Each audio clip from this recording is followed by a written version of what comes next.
Movie की starting होती है एक लड़की को दिखाते हुए जिसका नाम रिक है और वो अपनी स्कूल बस के पीछे तेजी से भाग रहा है क्योंकि आज वो स्कूल के लिए लेट हो चुका है। अब बस थोड़ा आगे जाके रुक तो जाती है लेकिन रिक उससे टकरा जाता है, फिर स्टॉप साइन से भी टकरा जाता है और बस में चढ़ते चढ़ते दरवाजे से भी। यानी आज बेचारे की किस्मत ही खराब थी। अब जैसे ही वो बस में एंटर होता है तो उसके साथी यानी उसके स्कूलमेट्स उसे अपने साथ ही नहीं बिठा रहे होते। सारे उससे कह रहे होते हैं सॉरी हम तुम्हें अपने साथ नहीं बिठा सकते। तभी उसे अपना दोस्त दिखता है जो उसे अपने साथ बैठने की ऑफर करता है। अब बस में बैठते ही रिक फौरन से पीछे देखता है। वहाँ पर एक लड़की अपने एक और दोस्त के साथ बैठी होती है और ये लड़की वो होती है जिसे रिक पसंद करता है और ये रिक का क्रश भी है। इस लड़की का नाम जिल होता है। पर तभी रिक का दोस्त जब देखता है कि उसका दोस्त उसे देख रहा है तो वो रिक से कहता है बस कर दो, वो लड़की तुम्हें कभी नहीं मिलने वाली। उसका तो पहले से ही एक दोस्त है। उनके स्कूल का साइंस ट्रिप जाता है। जब वो लोग वहाँ पर पहुँचते हैं तो देखते हैं कि एक टहनी पर बर्ड बैठा हुआ है। जिल उस बर्ड को देख रही होती है। अब रिक अपने कैमरा से उस बर्ड की पिक्चर लेता है पर फ्लैश होने की वजह से वहाँ उस बर्ड को आग लग जाती है। पर शुक्र है कि वहाँ ये बात कोई नोट नहीं करता। अब जला हुआ बर्ड जब नीचे गिरता है तो रिक उसे अपने पाँव से बुझाने लग जाता है, यानी उसकी आग को बुझाने लग जाता है। तो इसी चक्कर में उसका जूता जिल के फ्रेंड को जाकर लगता है तो वो गुस्से में आकर रिक से कहता है कि तुम्हारी हिम्मत कैसे हुई, तुमने मुझे मारा। तो उनके बीच में जिल आ जाती है और उनकी लड़ाई को रोकती है। और तभी वहाँ पर किसी साइंटिफिक प्लेस का सीईओ भी आ जाता है जो उसके कंधे पर हाथ रखते हुए कहता है कि अपनी लड़ाई को खत्म करो। सारे बच्चे आगे जा रहे होते हैं तो रिक नोटिस करता है कि सीईओ की कुछ तबीयत खराब सी हो रही है, उन्हें कफिंग हो रही है और साथ ही साथ उनकी खांसी में खून भी आ रहा है। तो उनसे पूछता है कि क्या आपकी तबीयत ठीक है। तो वो आगे से कहते हैं हाँ बेटा ये तबीयत ठीक ही है, ये खून आना कोई बड़ी बात नहीं। अब यहाँ पर वो सीईओ रिक से भी पूछता है कि बेटा आपके मामा पापा कैसे हैं। तो रिक आगे से बताता है कि वो तो नहीं है। उसके बाद सारे स्टूडेंट्स आगे बढ़ने लगते हैं। अब वो किसी ऐसे ग्लास चैम्बर के पास पहुंचते हैं जिसके अंदर बहुत सारे ड्रैगन फ्लाइज हैं, लेकिन उसमें से एक ड्रैगन फ्लाई उड़ता हुआ रिक का पीछा करने लगता है और उसे गर्दन पर काट लेता है। जब रिक अपने घर पहुंचता है तो हमें पता चलता है कि वो अपने ओल्ड अंकल और आंट के साथ रहता है। अब यहाँ पर उसे चलने में भी प्रॉब्लम हो रही और ऐसे लग रहा था जैसे उसकी बॉडी में हल्की हल्की स्वेलिंग भी हो रही हो। उसके अंकल उससे कहते हैं कि बेटा मछलियों को खाना डाल दो। और अब जैसे ही रिक एक्वेरियम खोलता है तो उसे वॉमिटिंग होने लगती है और वो उसके अंदर ही वॉमिट कर देता है और फिर अपने कमरे में आकर बैठ जाता है। अब उसके अंकल भी उसके पीछे पीछे आते हैं। वो आकर रिक को बताने लगते हैं कि तुम बड़े हो रहे हो तो मूड स्विंग्स आना नॉर्मल बात है। पर यहाँ पर रिक बेड पर गिर जाता है और गहरी नींद सो जाता है। उधर हम उसी सीईओ को देखते हैं जो बाकी सारे लोगों को अपनी इन्वेंशंस दिखा रहा होता है और अब वो एक इलेक्ट्रिकल चेयर पर बैठ जाता है जिस पर बैठने के बाद उसे कुछ इलेक्ट्रिकल शॉक्स लगने लगते हैं। अब उसके पास एक आदमी खड़ा होता है जिसका वो हाथ पकड़ लेता है। तो उसका हाथ पकड़ने के बाद उस आदमी की सोल इस सीईओ में आ जाती है। सोल नहीं, एक तरह की जिंदगी, यानी सीईओ की जिंदगी अब लंबी हो जाती है। यहाँ पर सारे लोग ये देखकर डर से जाते हैं। फिर हम देखते हैं कि रिक को होश आ गया है और अब यहाँ पर वो अपना कंप्यूटर ऑन करता है और गूगल पर सर्च करने लग जाता है कि ड्रैगन फ्लाई बाइट, यानी वो ये देखना चाह रहा था कि ड्रैगन फ्लाई के काटने से क्या होता है, क्योंकि उसे अपनी बॉडी में बहुत से चेंजेस मिल रहे थे। पर तभी उसे एक नोटिफिकेशन आती है कि प्रोफेसर एक्स ने आपको फेसबुक पर एज ए फ्रेंड ऐड किया है और साथ ही साथ उनके कुछ मैसेजेस भी आते हैं कि रिक सारे जवाब मेरे पास हैं, मुझे मत ढूंढना, मैं तुम तक खुद आऊंगा। तभी उसकी नजर पड़ती है अपने फादर की पिक्चर पर तो वो उसे देखने लग जाता है और अपने फादर को मिस करने लग जाता है कि डैडी आप बहुत जल्दी चले गए। फिर अगली सुबह हम देखते हैं कि इनके स्कूल में एक साइंस फेयर होता है तो वहाँ रिक भी जाता है। वहाँ पर एक गेस्ट आए होते हैं और वो होते हैं स्टीफन हॉकिंग्स। वो आकर इन सब बच्चों से कहने लग जाते हैं कि मुझे देखो मैं चल भी नहीं सकता, मैं चाहता हूँ कि मेरी भी तुम लोगों जैसी जिंदगी होती, मैं जहाँ चाहता वहाँ जा सकता। अब इसके बाद सारे बच्चे अलग अलग हो जाते हैं तो रिक जब चलकर जा रहा होता है तो उसकी नजर सिल पर पड़ती है और वो उसी में खो जाता है और इसी वजह से उसकी टक्कर सिल के दोस्त के साथ हो जाती है। वो रिक से कहता है कि देख के चला करो। अब जैसे ही रिक थोड़ा आगे जाता है और पानी पीने लगता है तो जिस बोर्ड पर वो हाथ रखता है वो उसका हाथ उसी के साथ चिपक जाता है। वो अपना एक हाथ तो छुड़ा लेता है और ऑब्जर्व करता है कि उसके हाथ पर छोटे छोटे बाल आ रहे हैं और उसके हाथ काफी स्टिकी यानी चिपचिपे से हो रहे हैं। अब जब वो दूसरा हाथ छुड़ाने की कोशिश करता है तो बोर्ड टाइप बॉक्स उसके हाथ के साथ ही चिपक जाता है और झटका लगने की वजह से वो सीधा जाकर सिल के दोस्त पर लगता है। तो अब यहाँ पर लड़ाई होने लगती है। उन दोनों की लड़ाई के दरमियान रिक स्टीफन हॉकिंग्स की उसी व्हील चेयर के ऊपर जाकर गिरता है जिससे स्टीफन हॉकिंग्स भी जख्मी हो जाते हैं। वो मक्खियों के छत्ते में जाकर गिरते हैं जिसकी वजह से सारी की सारी मक्खियाँ बाहर आने लगती हैं और सारे स्टूडेंट्स में हलचल बच जाती है। रिक अब वहाँ से बाहर जाता है और नोट करता है कि वो बिल्डिंग के ऊपर चल सकता है। वो जंप्स भी लगा पा रहा था। उसके हाथ भी स्टिकी हो गए थे और उसकी बॉडी भी काफी फ्लेक्सिबल हो चुकी थी। उसे ऐसे लग रहा था जैसे वो कोई स्पाइडरमैन बन गया हो। तभी वो वहाँ से देखता है कि रोड पर एक ट्रक काफी तेजी से आ रहा है और उस ट्रक के सामने एक बूढ़ी औरत और उसका डॉग है। तो रिक यहाँ पर उनकी मदद करने चाहता है और फौरन से वहाँ जाके उस बूढ़ी औरत और उसके डॉग को धक्का दे देता है और ट्रक भी यहाँ पर रुक जाता है। अब सारे लोग आकर उसको हैरान होकर देखने लगते हैं। रिक समझता है कि शायद वो मेरी तारीफ कर रहे हैं या मुझे अप्रिशिएट कर रहे हैं, पर जब वो दूसरी तरफ देखता है तो वो बूढ़ी औरत किसी डंपर में फंसी होती है और उसका डॉग भी बेचारा नीचे खड़ा होता है। वो डॉग भी लटक रहा होता है।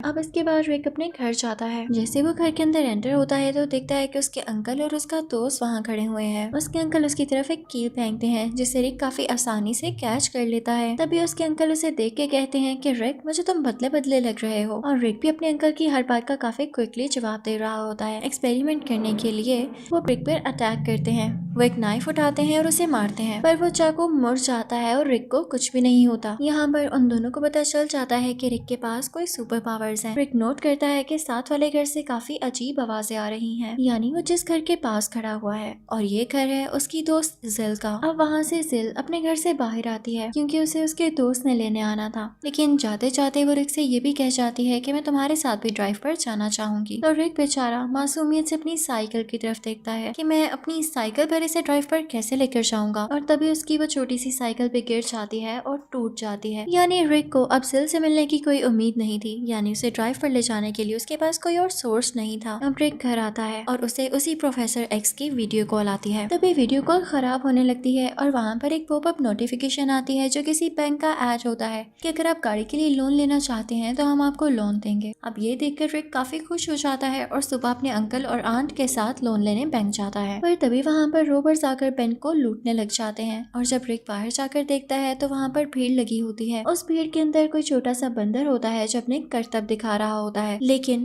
पास में ही उसके अंकल की बॉडी पड़ी होती है। वो फौरन से भाग कर जाता है और अपने अंकल को देखता है तो शुक्र है वो जिंदा होते हैं। उसके अंकल उससे पूछने लग जाते हैं, रिक तुम क्या एक रिस्पॉन्सिबल लड़के हो? तो रिक आगे से कहता है मैं भी नहीं जानता। तभी वहाँ पर एक मेडिकल टीम आ जाती है जो रिक के अंकल को हॉस्पिटल शिफ्ट करती है। अब दूसरी तरफ हम सीईओ को देखते हैं जो कि अपने ऑफिस में है और उसके ऑफिस में उसकी एक असिस्टेंट आती है। पर यहाँ पर उस सीईओ की तबीयत खराब हो रही थी, वो दोबारा से वीक फील कर रहा था, तो वो अपनी असिस्टेंट का हाथ पकड़ के उसकी सारी जान ले लेता है और खुद पावरफुल हो जाता है। और इसके बाद वो उसकी डेड बॉडी को अलमारी में छुपाने लगता है। तो रिक को हम देखते हैं जो कि अपने अंकल के पास होता है और उसके बाद वो सोचता है कि क्यों ना प्रोफेसर एक्स से मिला जाए, क्योंकि वो उसकी शक्ल तो देख ही चुका था। उनसे मिलने जाता है तो उसको किसी ऐसे स्कूल में लेकर आता है जो कि स्पेशल बच्चों का स्कूल है। और यहाँ पर प्रोफेसर एक्स रिक को ये भी बताने लगते हैं कि तुम एक बहुत ही स्पेशल बच्चे हो, यानी तुम में बहुत ज्यादा पावर्स हैं, अगर तुम इनका यूज करो तो तुम उड़ भी सकते हो। प्रोफेसर एक्स भी व्हील चेयर पर होते हैं और अब वो मिलते हैं अपनी बीवी से।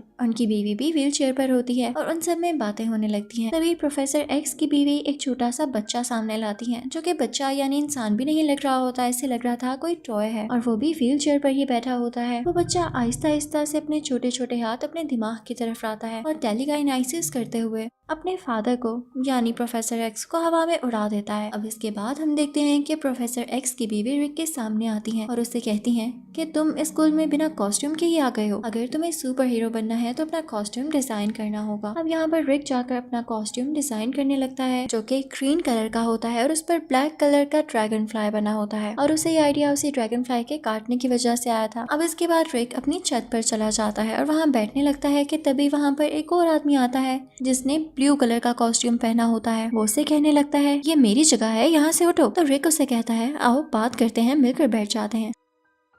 अगली सुबह किसी ऑफिस में रिक एक जॉब इंटरव्यू के लिए गया है। वो उसे अपनी उसी कॉस्ट्यूम में पिक्चर्स दिखाने लगता है, लेकिन वहाँ का बॉस उसे कुछ ज्यादा इम्प्रेस नहीं होता। अब तभी वहाँ पर एक आदमी आता है जो बताता है कि जिस यूनिवर्सिटी में ये सारे स्टूडेंट्स पढ़ते हैं, यानी वो आदमी सिर्फ इतना कहता है कि यूनिवर्सिटी के बाहर पुलिस आ रखी है, और तभी वहाँ से रिक गायब हो जाता है। जहाँ पर ये सारे बच्चे पढ़ते हैं वहाँ पर वही सीईओ आया होता है जिसने ब्लैक और रेड कलर का कॉस्ट्यूम पहना होता है, और उसके बाजू पर एक कंटेनर लगा होता है, और अब वो यहाँ पर जवान रूहों का यानी यूथ का ब्लड लेने आया था, और ऐसा सीरम जिससे वो जवान रह सके। और तभी यहाँ पर रिक भी उसी ड्रैगन फ्लाई के कॉस्ट्यूम में पहुंच जाता है और अब उनमें लड़ाई होने लगती है। जिल भी ये सब कुछ देख रही होती है। अब आहिस्ता आहिस्ता उनकी लड़ाई इतनी ज्यादा बढ़ने लगती है कि वही सीईओ यानी जो ब्लैक और रेड कॉस्ट्यूम में है उसकी तरफ ब्लेड्स फेंकता है, लेकिन लकीली उसका कॉस्ट्यूम इतना मजबूत होता है कि रिक जख्मी नहीं होता, उसकी जान खतरे से बाहर होती है। उसके बाद लड़ाई खत्म हो जाती है क्योंकि सीईओ वहाँ से छुपकर चला जाता है। फिर रात को हम देखते हैं कि सिल एक थिएटर से बाहर आ रही है तो रिक उसका पीछा करते करते उसके पास आता है और उससे बात करने की कोशिश करता है। सिल यहाँ पर मूवी का ऑडिशन देने आई थी। अब रिक उसे फ्लावर्स देता है और उसे उसका हाल पूछता है तो सिल आगे से उससे कहती है कि बस हाल पूछोगे, मुझे लगा था तुम कोई और बात भी करना चाहते हो। पर रिक क्योंकि यहाँ पर बहुत ज्यादा शर्मा रहा होता है तो आगे से कुछ भी नहीं कहता और तभी सिल वहाँ से चली जाती है। और इनफैक्ट उसे ये भी नहीं पता होता कि ड्रैगन फ्लाई वाली कॉस्ट्यूम वाला आदमी है कौन, पर उसे वो ड्रैगन फ्लाई कॉस्ट्यूम वाला मैन बहुत अच्छा लग रहा होता है। वो उससे काफी इम्प्रेस्ड होती है। थोड़ा आगे जाते ही उसके पीछे कुछ बुरे लोग पड़ जाते हैं और रिक जैसे ही पीछे से ये देखता है तो वो दोबारा से अपने उसे ड्रैगन फ्लाई वाले रूप में आ जाता है और उन बुरे लोगों से लड़ते हुए सिल की जान बचाता है। और यहाँ पर भी सिल उसे बहुत प्यार वाली लुक करवाती है कि जैसे वो उसका शुक्रिया कह रही हो। अब उधर हम उसी सीईओ को अपने घर में रिसर्च करता हुआ देखते हैं। उसे पता चलता है कि इमॉर्टल होने के लिए उसे 47,000 लोगों की जान लेनी होगी, यानी उनकी पावर अपनी बॉडी में लाना होगी, उसके बाद वो मर नहीं सकेगा। और अब सीईओ इस पर काम करने लग जाता है। उधर हम रिक को देखते हैं, उसने जिल को अपने घर पार्टी में इनवाइट किया होता है। अब जैसे ही जिल यहाँ पर आती है तो उसके रिक की आंट के साथ काफी अच्छी दोस्ती हो जाती है और वो उनको बताने लग जाती है कि मुझे ड्रैगन फ्लाई वाले मैन से, यानी उस आदमी से जिसने ड्रैगन फ्लाई का कॉस्ट्यूम पहन रखा है, काफी अटैचमेंट सी फील होने लगी है। ऐसे लगता है जैसे मैं उसे पसंद करने लगी हूँ। लेकिन तभी वहाँ पर जिल का दोस्त और उसके वही अंकल आ जाते हैं जो कि सीईओ है। अब उधर हम ऊपर रिक के कमरे में देखते हैं कि रिक बाहर से अंदर आया है। उसने वही ड्रैगन फ्लाई वाला कॉस्ट्यूम पहन रखा है। इससे पहले कि वो अपना कॉस्ट्यूम चेंज करता, वहाँ पर वही सीईओ आ जाता है जो कि उसी को देखने आया था,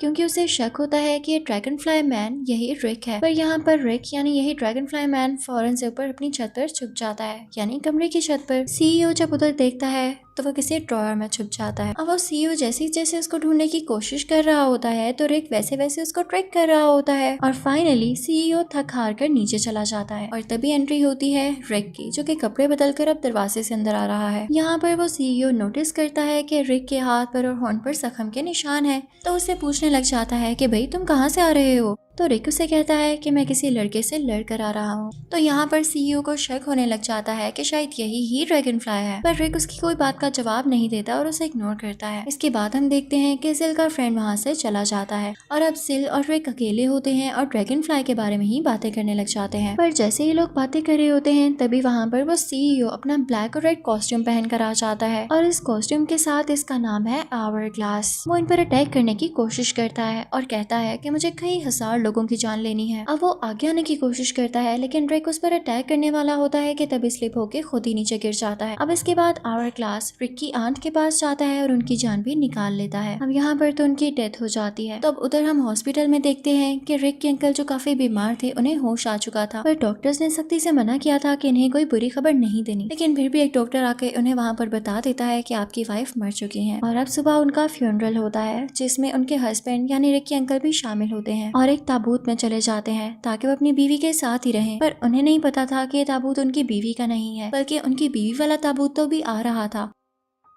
और जैसे कुछ लोग उस ताबूत को लेकर आ रहे थे तो स्लिप होने की वजह से उस ताबूत का कैप खुल जाता है, यानी उसका डोर खुल जाता है और उनकी वाइफ नीचे गिर जाती है। जहाँ पर उसकी वाइफ गिरी थी वहाँ पर आग लगी हुई थी तो वो आग में जल जाती है। कुछ टाइम गुजर चुका है, रिक काफी ज्यादा डिप्रेस्ड है। वो घर में अकेला बैठा हुआ है। उसने अपना घर काफी गंदा किया हुआ है और अब तो उसकी दाढ़ी भी आ चुकी है। तभी हम देखते हैं कि उसके अंकल और रिक के दोस्त उसके घर आते हैं। अब यहाँ पे रिक के अंकल उसे रिंग देते हैं और उसे कहते हैं कि जो कुछ इस रिंग पर लिखा है तुम्हें वो करना होगा, तुम्हें उसके मुताबिक जीना होगा।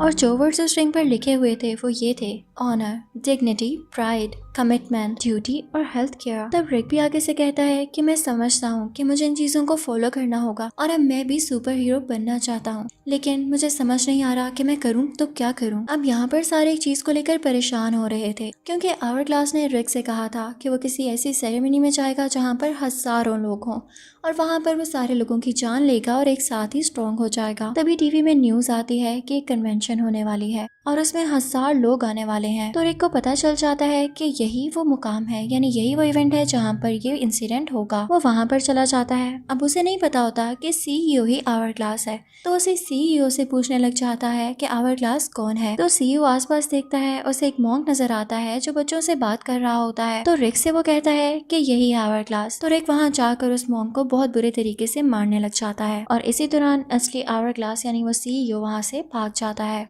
अब जैसे ही आवर-ग्लास वहाँ से निकला था तो उसने अपनी इलेक्ट्रिकल चेयर को भी स्टार्ट कर लिया था और ऊपर जाते ही उसने पूरी की पूरी छत रिक के ऊपर फेंक दी थी, जो कि अब ड्रैगनफ्लाई के कॉस्ट्यूम में था। पर रिक अपनी पूरी पावर यूज करते हुए इस छत को अपने ऊपर से हटाता है, लेकिन यहाँ पर एक अजीब चीज होती है कि वो छत दोबारा से ही रिक के ऊपर आकर गिर जाती है। बेचारा रिक। अब यहाँ पर आवर-ग्लास रिक पर वही ब्लेड्स फेंकने वाला होता है, लेकिन तभी सिल बीच में आ जाती है ताकि रिक की जान बच सके और अब उसे वो ब्लेड लग जाता है। रिक को समझ नहीं आता कि वो क्या करे, तो वो फौरन से छत पर जाता है जहाँ पर आवर-ग्लास अपनी चेयर पर है। वो उसी चेयर का यूज करते हुए सिल की जान वापस लाता है। सिल अब रिक का शुक्रिया अदा करती है। तभी वो लोग स्क्रीन पर देखते हैं कि सिर्फ 10 सेकंड बाकी बचे हैं और इसके बाद आवर-ग्लास इमॉर्टल हो जाएगा। तो वो उसे रोकने का सोचते हैं। आवर-ग्लास भी फौरन से उसकी तरफ प्लेट्स फेंक रहा होता है, लेकिन रिक बैक फ्लिप्स लगाता हुआ अपनी जान बचाता है और उसके पास एक ऐसा फ्लूइड लेकर आता है जो कि एक्सप्लोड कर जाता है। यहाँ पर वो आवर-ग्लास यानी सीईओ तो मर जाता है, पर क्योंकि ड्रैगनफ्लाई का कॉस्ट्यूम काफी अच्छा होता है उस पर किसी चीज का असर नहीं होता, तो वो बच जाता है और दूसरी तरफ से सिल भी उस एक्सप्लोजन की वजह से दूर जाकर गिरती है और अब रिक और सिल एक साथ उस बिल्डिंग से नीचे गिर रहे होते हैं। फिर उसके बाद हम देखते हैं कि नीचे गिरते हुए सिल ये नोट करती है कि रिक के हाथ में वही रिंग है, तो उसे पता चल जाता है कि किस पावरफुल फैमिली से बिलोंग करता है और यहाँ पर वो एक दूसरे के लिए अपना प्यार एक दूसरे से कन्फेस करते हैं। ये मूवी यहीं पर एंड हो जाती है।